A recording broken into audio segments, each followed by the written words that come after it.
Yeah, that's right, I see the chat. I see y'all rocking, I see y'all coming. Hit that like button as you enter the building, you know what I'm saying? Hit that like button, show your love, show your support, you know what I'm saying? This that dope soul, this that new thing. Nobody don't know about it. Salute, Knick family. Welcome to the Lunchtime Live. I'm not sure if the video was going to hold up. Y'all let me know in the chat. I don't know if the audio was going to hold up. Y'all let me know in the chat. I'm down here visiting family. I'll probably be here until August. So let me know. You guys already know where I'm at with this. Isaiah Hartenstein signed a 3-year, $87 million contract with the Oklahoma City Thunder. For what I understand, the Knicks, as soon as they could, they offered him the max. But listen, if you're Isaiah Hartenstein, you know, what are you going to do? You know, even if you don't want to be in OKC, $29 million a year, you got to take that, you know, and he did. And he's also going to a winning situation. They were number one in the Western Conference last year. So he's going to a winning situation.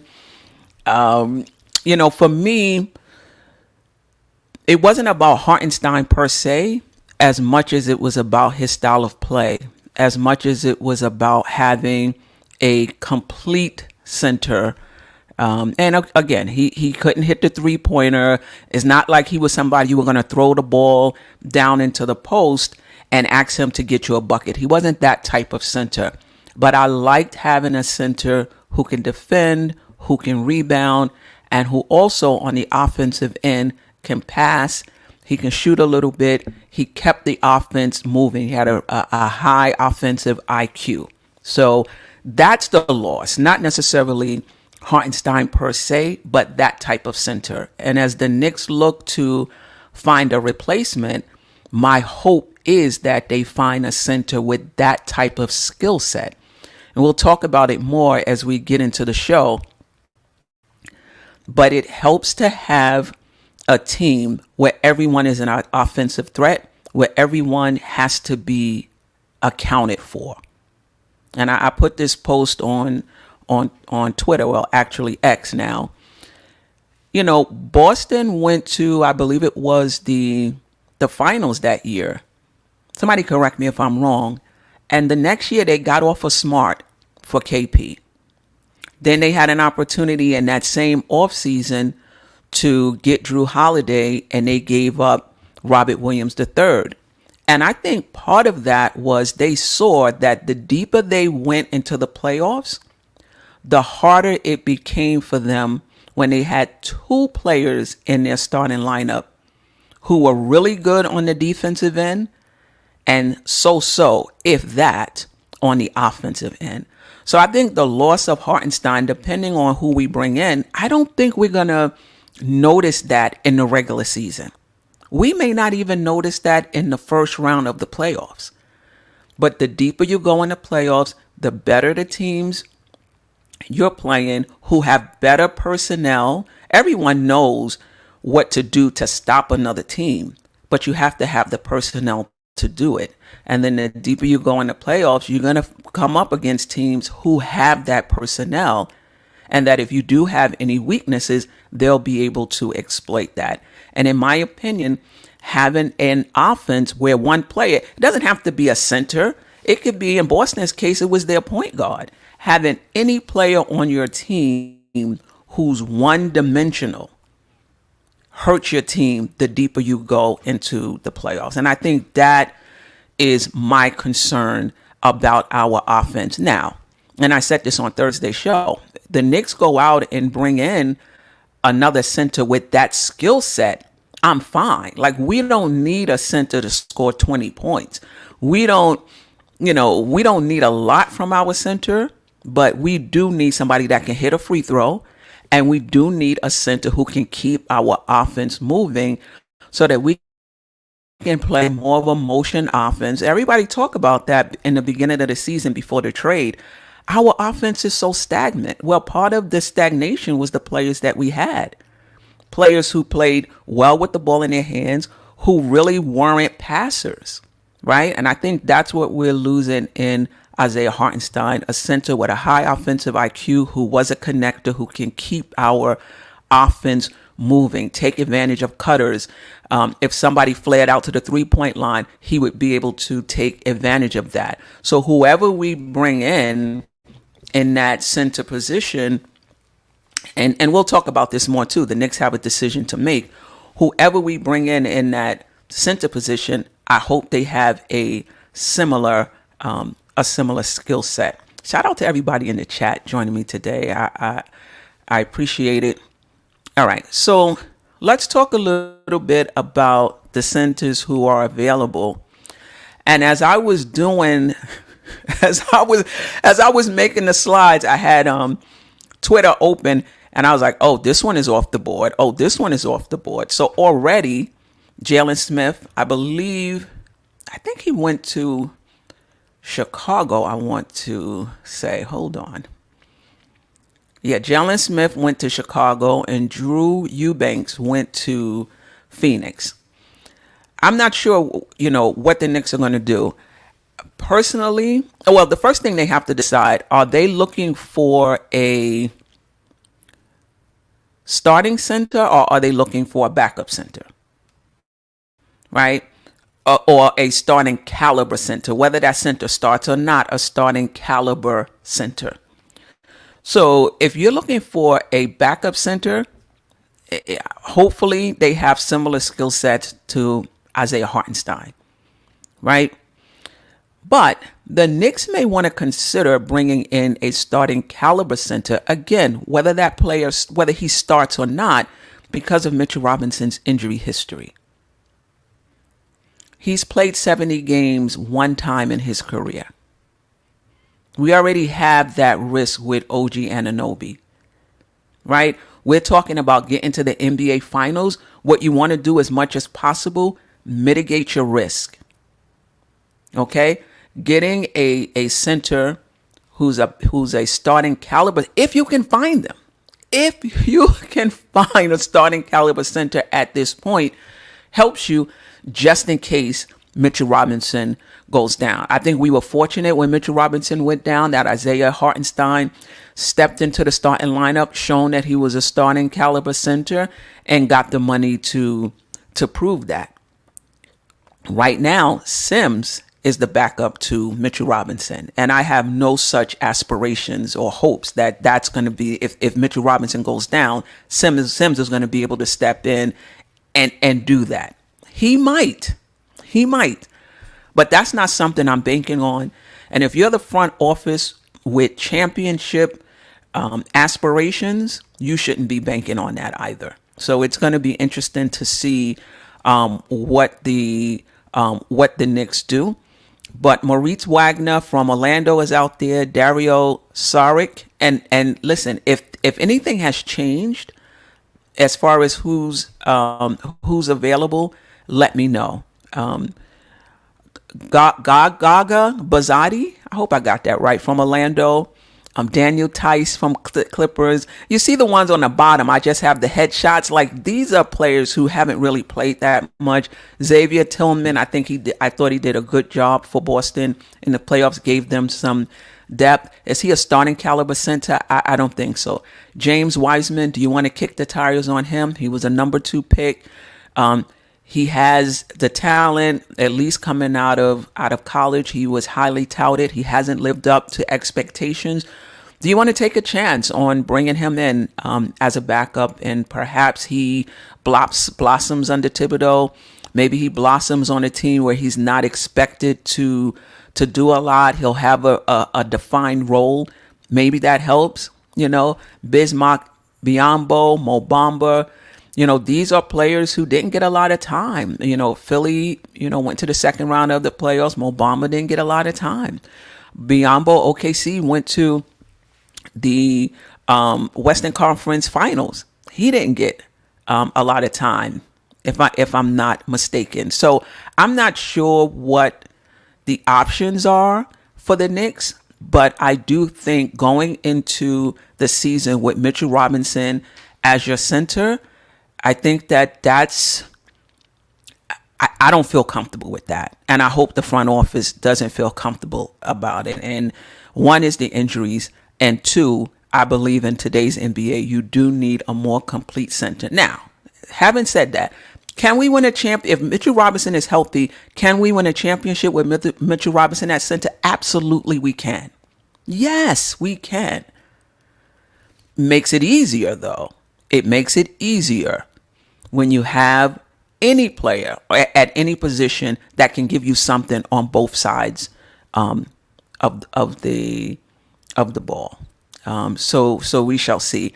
I think another option, for the Knicks is to bring back Precious, Achua.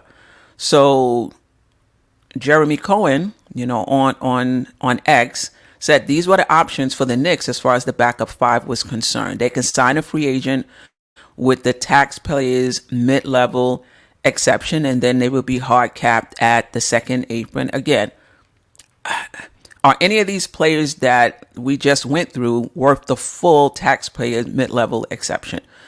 Use a previous traded player exception in a trade, then you'll be hard capped at the first apron. Sign back Precious Achua, or sign someone on the veteran minimum. I will say this, and I was talking to Ajay prior to coming on. I'm not a fan of Precious as a backup center.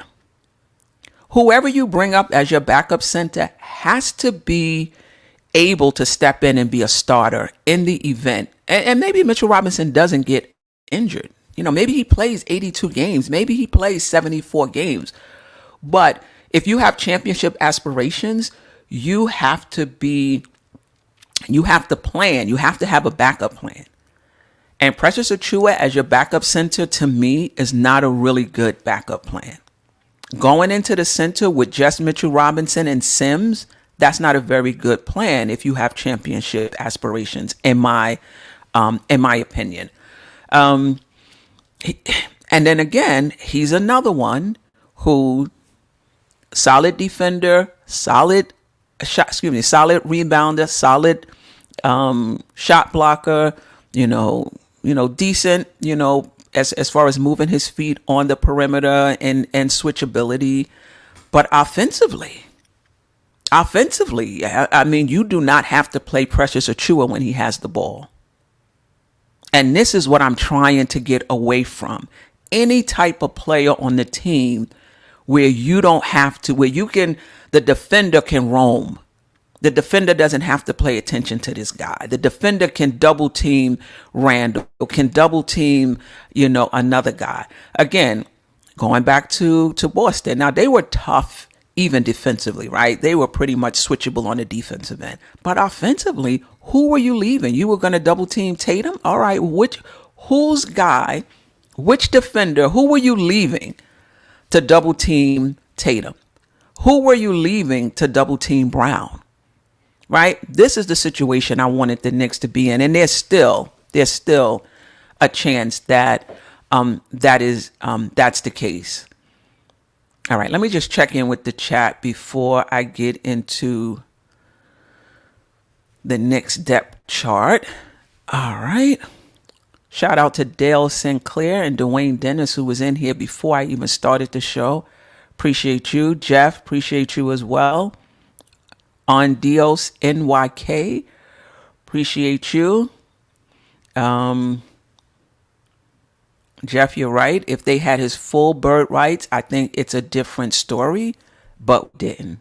Period. Point blank. I mean, I'm not blaming iHeart for taking the money. And listen, in a vacuum, is Isaiah Hartenstein worth $29 million? He's not. In a vacuum, the way the NBA is right now is how many centers are worth $29 million in today's NBA, where the center position is not as utilized as it was, let's say, in the 80s and 90s. I don't think there's any center, probably Embiid, obviously the Joker. Who else is worth $29 million? Not many. But I think it comes down to not much is not how much he's worth, but how much was OKC willing to pay. They saw him as their missing piece. They lost in the Western Conference Finals. Perhaps they saw him and Caruso. Remember, they signed Caruso from Chicago.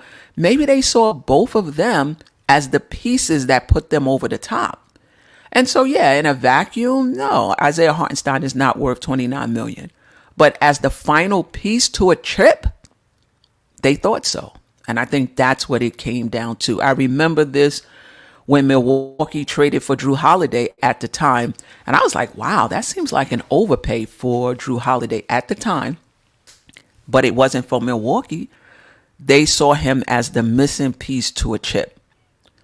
And when you're that close to a chip, you push all your chips to the middle of the table, right? Whether that's assets, whether that's players, whether that's money, you push it to the middle of the table. And that's what OKC did to secure Isaiah Hartenstein. Okay. Trade a third. We're fans. It's okay to be upset, but for iHeart, this is his job. He made the right decision for him. As a fan, this sucks, but as a human being, congrats. You deserve it and will be missed. And he also said he or she, I'm sure the Knicks front office has a contingency plan. If not, we got bigger problems than losing iHeart. Yeah, definitely.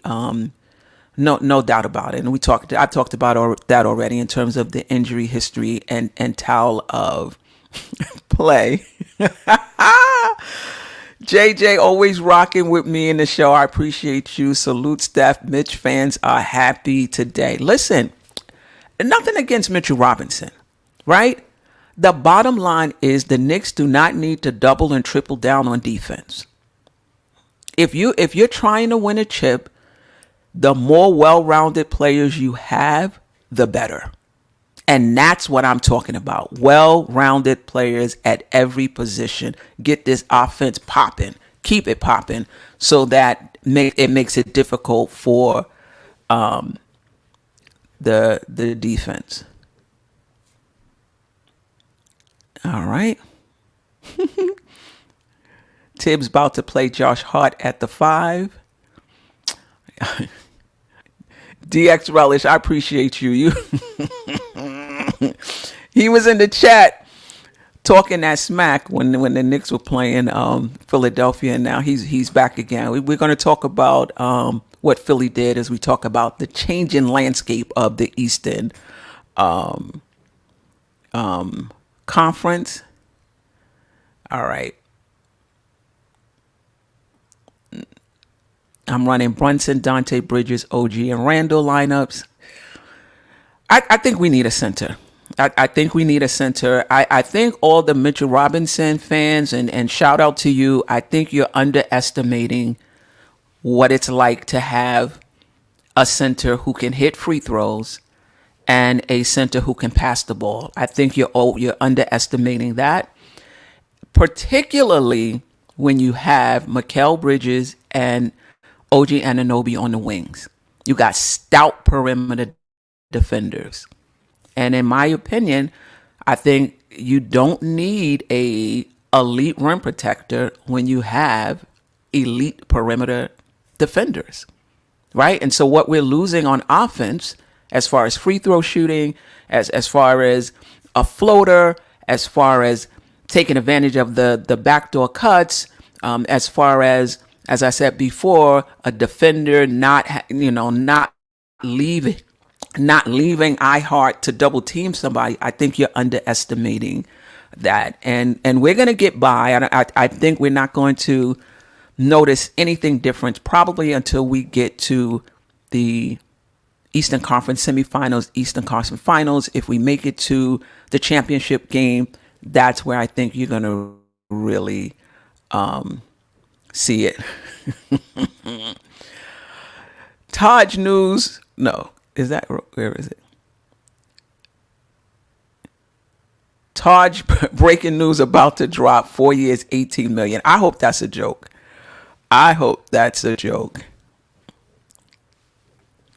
Ivory 10. I sound misinformed. Embiid was dominating iHeart. Thankfully, Mitch was able to slow him down. We wouldn't have... Listen, okay. I'm not taking anything away from Mitchell Robinson's defense on Embiid. Okay, so I need you to be informed and listen. Listen, we're not playing Embiid 82 games out of the year. Philadelphia is not the only team we're going to face in the playoffs. Okay, nobody is saying we don't need Mitch, but Mitch can come off the bench and give us what he gave us against Philadelphia because that's what he did. He came off the bench and gave us that. I'm talking about on the offensive end, having a center who can hit a free throw. Having a center who can move the offensive along so it's not just dribble handoffs at the top. If having a center where if DiVincenzo or OG cuts back door, that center can hit them. Having a center where the defensive player can't double team and have to get back to Robinson to keep him off the offensive boards. That's what I'm talking about. Whenever we talk about Mitch, everybody always wants to bring up the defense. Nobody wants to bring up the 40-something% free throw shooting. Mitch fans, they don't want to bring up how limited he is offensively. They only want to talk about what the rest of us already know. Mitchell Robinson is an elite defensive player. He is an elite offensive rebounder. We all know that. Nobody is arguing that. But there are two sides to the ball. And we're talking about winning a chip. And when you win a chip, you want to have players who are healthy. And you want to have players that can contribute on both sides of the ball to make it harder for the defense. I don't understand. Who is this I'm talking to? Ivory 10, Nick Yak, Sherman. I don't understand why you guys don't understand that. I don't understand why you guys think that what Mitchell Robinson is bringing on the defensive end is so significant that shooting 43% doesn't count. That what he's doing on the defensive end is so great that the fact that that his offensive IQ is not that great, it doesn't mean anything. That's the part I don't get. But I understand you guys' part. Y'all don't understand my part. But okay. All right. All right. So let's get into the Knicks depth chart right now. So right now, the starters, we have Brunson, Bridges, Anunoby, Randall, and Robinson.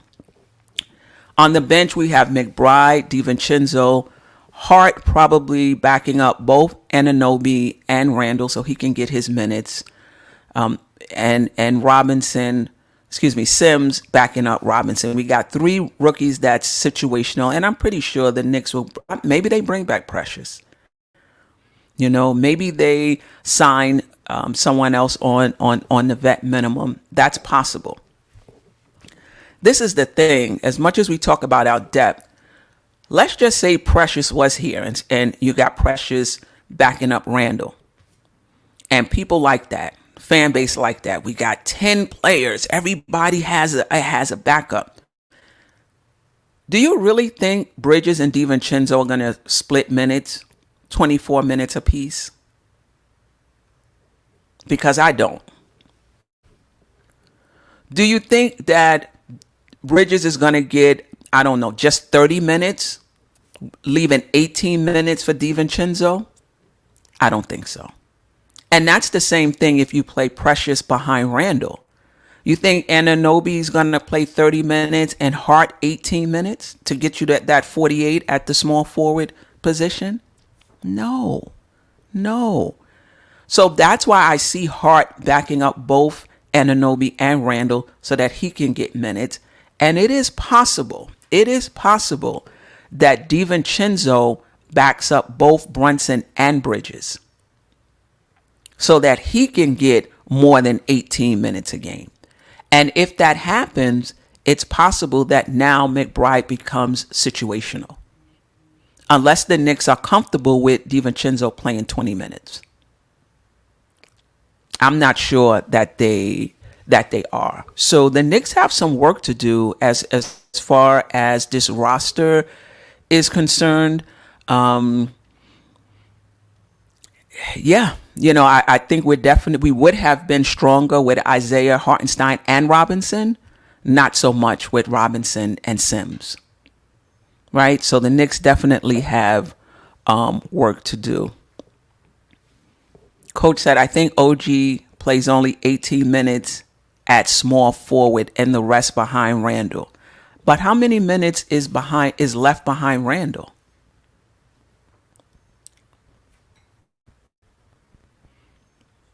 I mean, Randall's probably going to play 35 minutes. So 35 minutes, that'll be 13 minutes. So you see OG playing 31 minutes? I don't know. Salute to you, Keith Turner. I don't know. It's possible. We're going to see how this all plays out, but we shall see. Yeah. Let's just hope OG is actually playing, no matter the position. No doubt about it. I'm not sure. I'm not sure if keeping OG healthy is about limiting his minutes. You could pull a hamstring at any time, so I'm not sure how much of that is about it, but I still think the Knicks have work to do. What would you like to see the Knicks do? Again, if they use that taxpayers mid-level exception on a center, they're hard capped at the second apron. We will see. Coach said he's only playing 32 minutes.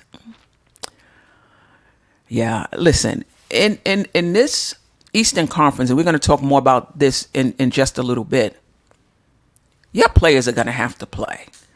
Like, if you think you're going to go out here and we're going to give everybody 28 minutes and make it to the championship game, I'm not sure that's possible. And I get it. I get what we are balancing here. You don't want to give them, for those who feel like the injuries are due to minutes. Well, if you give them a lot of minutes and they get hurt, we're not going to make it there anyway. But then if you don't give them a lot of minutes, you might not get there. Because in this Eastern Conference, your best player is going to have to put in work. Your best players are going to have to put in work. 30 minutes of Obi, 30 minutes of Randall, 30 minutes of Bridges, 24 minutes of Robin. I'm not sure that gets you where you want to go. I'm not sure. Keith Turner, you paid OG $212 million and you're going to limit his minutes? That's crazy. Yeah.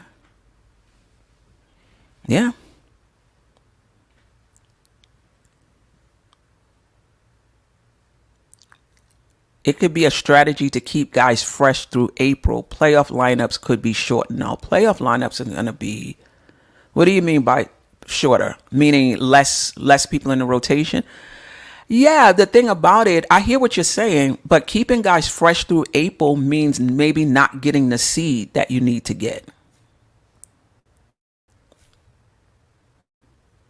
Right? Limiting people right out the gate to 30 minutes may mean maybe you don't get the first seed. Maybe you don't even get the second seed. Maybe you lose more games through the regular season because you're not, guys are not playing long enough to impact the game. So yeah, we shall see. Knicks 100 a GM. Winning our division should be our main priority, not the conference finals and all that other nonsense. You don't give up the asset you gave up for Mikal Bridges. You don't give up pay OG what you paid him to win the division. No. You do that. You can win the division. You doing that because you're trying to get to the finals. Win the division along the way, fine. But you don't have to win the division. You could still go to the finals. Right? The Knicks didn't win their division. Boston did. You mean to tell me if the Knicks finish second in their division, they can't go to the finals? Of course they can. Of course they can. All right. Let's talk about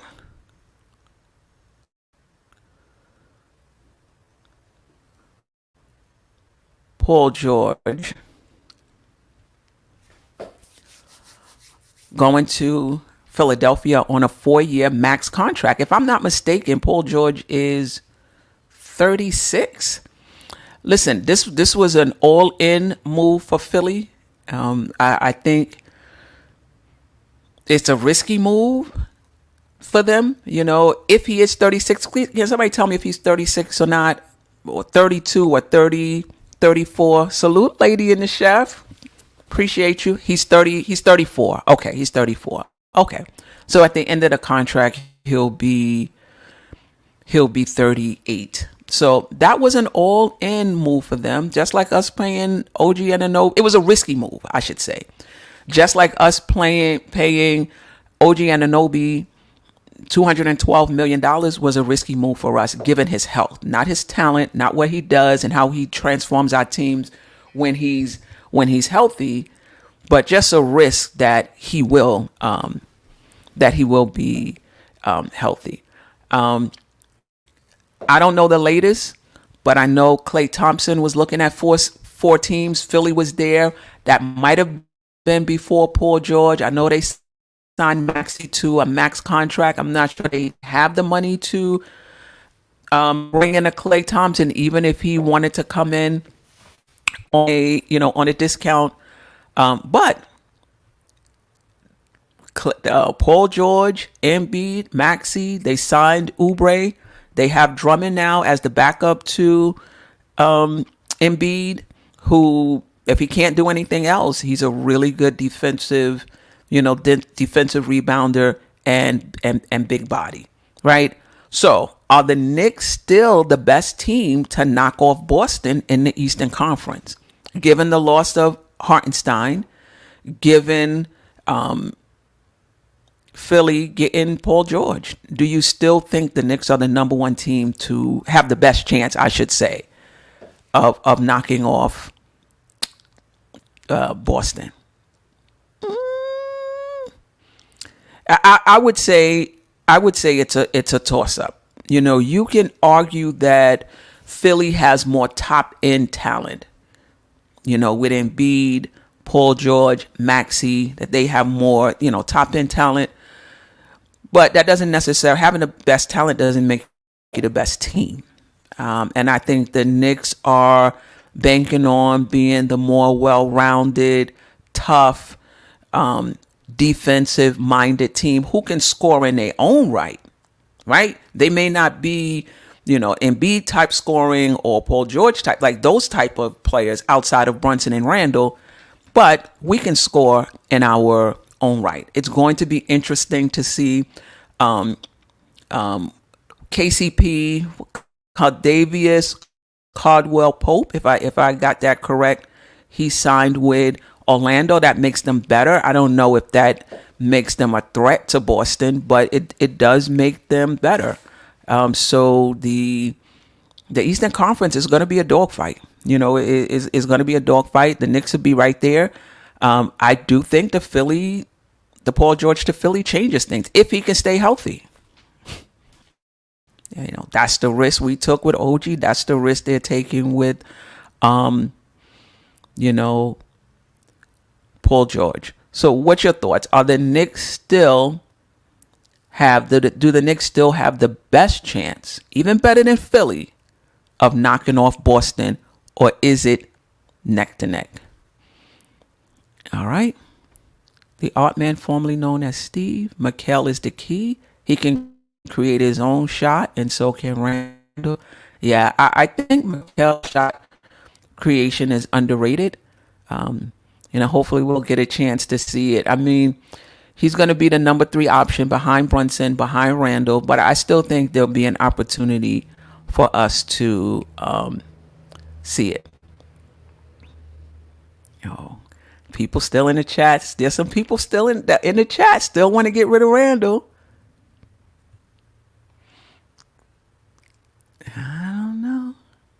I don't know about that. Well, I do know about that. It's not something that I would do.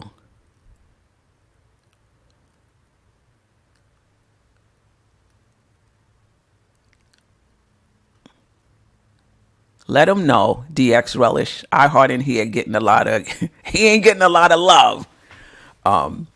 Killed us in Philly. Yeah. Any player who can score puts pressure on the defense. You don't have to tend. You have to tend to them. But anyway, these centers are still available. Mo Wagner, Tristan Thompson, Dario Saric. Yeah. I don't know. Yeah, you're right, Coach. Trading Robinson wouldn't have changed iHeart's predicament. The Knicks could not have offered more than 4 years, $72.5 million. That's all they can offer him, which is, I think, a starting salary that first year of $16.2 million, if I'm not mistaken. And he got much more than that. So I don't think it would have made a difference. I think the Knicks have to bring in a durable center, period, point blank. However they do it, whether they keep Robinson, whether they trade Robinson, it doesn't matter to me whether Robinson is here or not. The Knicks need a starting quality center behind Robinson, if for no other reason than the injury history. All right, I'm about to be out of here, but I just want to put this up really quick. Really early, just looking at the 2 teams who right now, in my opinion, are the biggest threats to Boston, and that's the Knicks and Philadelphia. And Boston with Holiday, White, Brown, Tatum, KP, Horford. KP is going to be out for the beginning of the season. The Knicks, as it stands right now, we all know what it is. Brunson, Bridges, Anunoby, Randall, Robinson. Philly, Maxey, DX Relish. I got a question mark. If you know who that is, put it in the chat. Maxey, Oubre, George, Embiid. That's the starting lineups anyway for the 2 teams with the best chance, at least as of now, in my opinion, of challenging Boston for the finals. We still need a power forward. Okay, so you have Oubre at 2, George at 3, and then bringing in a power forward. George can play power forward, though. He can play power forward. I mean, there's different things that they can do. I don't want to get too much into Philly because we got issues of our own in terms of filling out this roster. On the previous slide, as you can see, let me see if I can go back to it. Our situational guys are all rookies. Right? So the Knicks got some work to do, and hopefully some news will drop, in the next, few days. J-Tap, appreciate you. iHeart is making $30 million in the first year of his contract. I hear you. Okay. I think the last thing I want to say about the Knicks is Anunoby and Bridges, I think, will really come into their own this season. I really think that they're going to be even better than we've seen, as far as what we've seen from Bridges playing for the Nets and what we've seen from OG last year. I think they're going to be even better on the offensive end. The thing about it is you're asking them to play defense as well. Like, now that you have George, so you're asking Anunoby and Bridges to play Maxey and George, to play Brown and Tatum, and still and still contribute on the offensive end. That's a lot.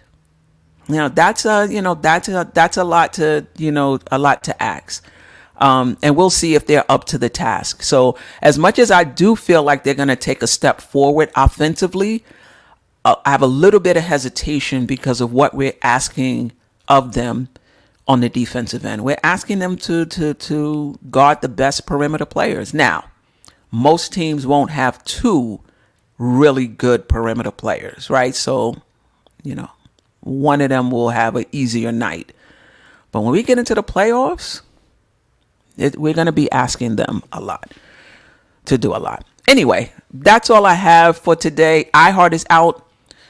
Mitchell Robinson is the starting center. The Knicks have to address the center position. I don't feel comfortable with Robinson and Sims as our starting centers. You have to, if you have championship aspirations, you have to plan for, the chance that Mitchell Robinson may get hurt. Again, he's played 70 games one time in his career. You have to plan for that contingency. And the same thing with OG. I think we got OG covered.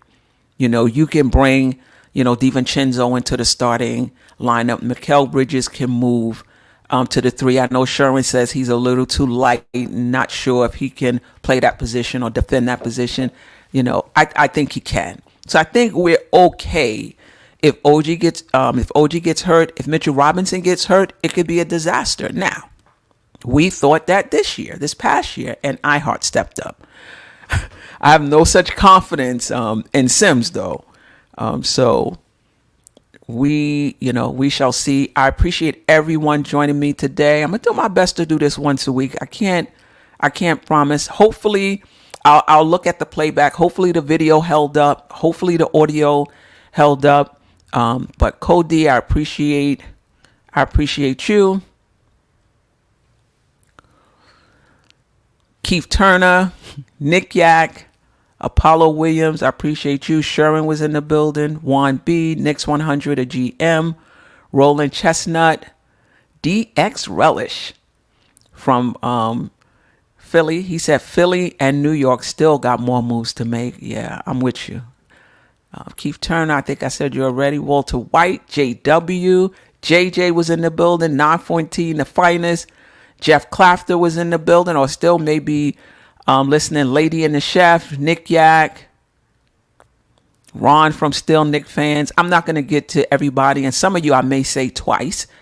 Y'all know my condition. Ivory 10, if I miss you, it's not because I have any problems with your comments. I just missed you. Building Blocks, Coach, appreciate you. We will be back Thursday for the Just Knickin' It weekly show. We'll probably be talking about some of these same issues with the panel. So until next time. Sister, you're one of a kind. Yes. Oh, sister, it's time you That's shine. Don't so. Where you at? Where you at? Don't so. Where you at? Where you at? Don't so. What? Don't so. What?